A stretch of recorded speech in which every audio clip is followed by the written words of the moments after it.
Fort উইলিয়ামে বসে একজন commandant SIR এর কাজ পরিচালনা করছেন।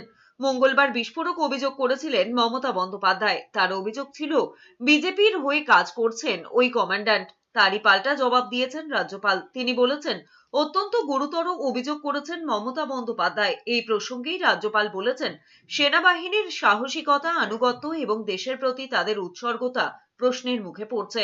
এমন গুরুতর অভিযোগ আনা যায় কিনা তা নিয়েও প্রশ্ন তুলেছেন রাজ্যপাল। সেনাবাহিনীর বিরুদ্ধে মুখ্যমন্ত্রীর এমন গুরুতর অভিযোগ বিষয়টি খোঁজ নেবেন বলে জানিয়েছেন রাজ্যপাল। It's a serious issue which has been raised by the Honorable Prime Minister, Chief Minister. I will certainly look into the matter, will get the opinion of the army and also take it up with the appropriate authorities. But it is a very sensitive issue because the army can under no circumstances be made to look what it is not. Army is always with India.